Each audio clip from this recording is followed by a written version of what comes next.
Good afternoon, everybody. This is Jeff J. Brown, China Rising Radio, Sinoland in Shenzhen, just south of the Tropic of Cancer. Have a nice, short but thought-provoking article podcast today for you. It's entitled "Mao Era's Phenomenal Successes Are Airbrushed Out of Western Media and History Books." There's a cool photo. Of course, go to the original articles or the YouTube or SoundCloud podcast to get the hyperlink to see all of it. The phenomenal success of China's progress and development during the Mao era, 1949 to 1978, has to be censored and denied in the West.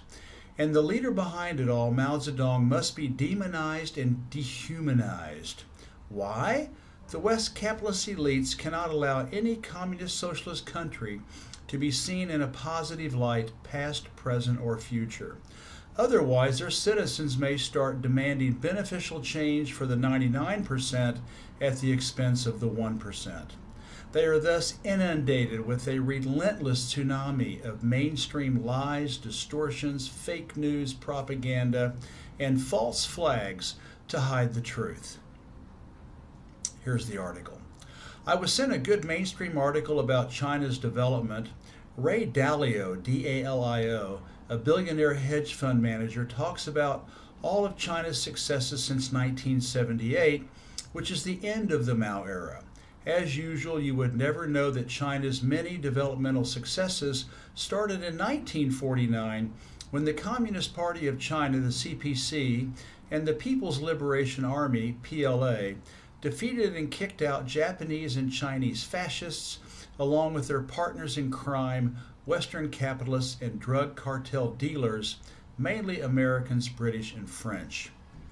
In books number 2, China Rising, and number 3, China is Communist, Damn It, of the China trilogy, I wrote extensively about the amazing success story of Mao Zedong and his government's leadership in freeing their people from foreign exploitation while transforming the nation into an industrial, agricultural, military, and technological powerhouse.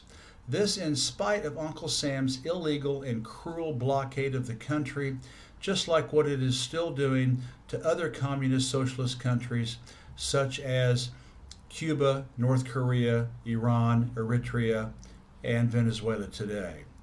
I thought it would be interesting to take the statistics table from Mr. Dalio's article and add a column for 1949. See below. The results from the beginning to the end of the Mao era are remarkable.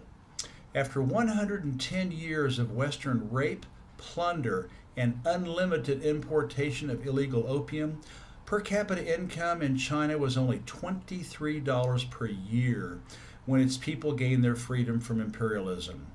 Virtually the entire population was living in poverty except the elites. Life expectancy was an unbelievable 35 years of age. 1/5 of infants were dying due to Western Japanese colonialism.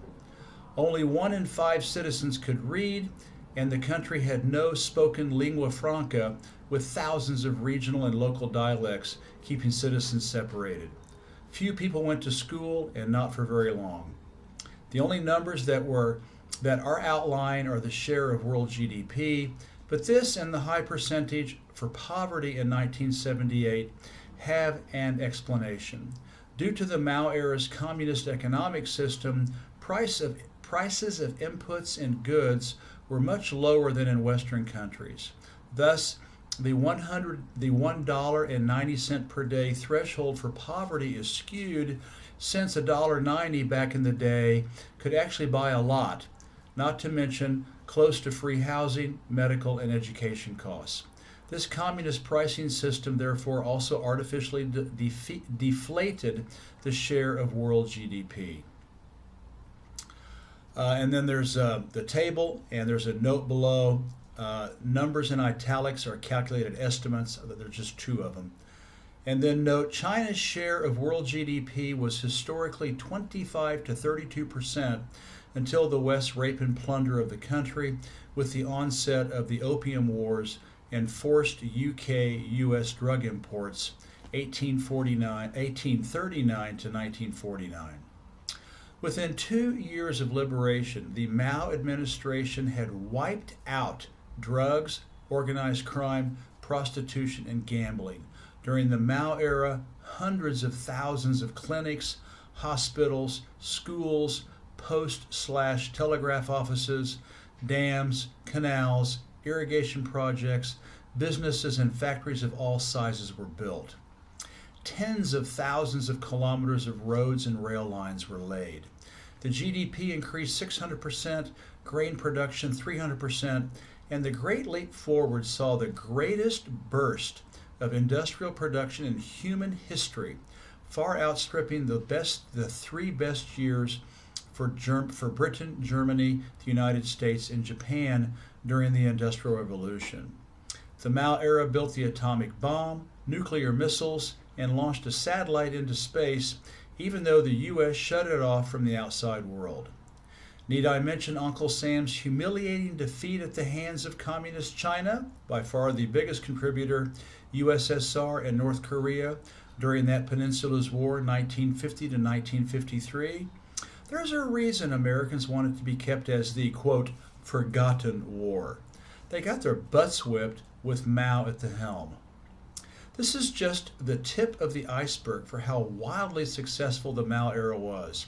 Compare the startling 1949 and 1978 numbers above.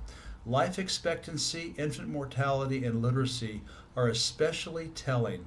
It is clear that Mao's government did all the heavy lifting necessary for the Deng era of reform and opening up to succeed. China in the 1980s and beyond could have never been able to achieve its phenomenal growth and productivity without Mao's rock-solid foundation. This is Jeff J. Brown, China Rising Radio Sinoland, signing out, and have a wonderful weekend. Bye-bye.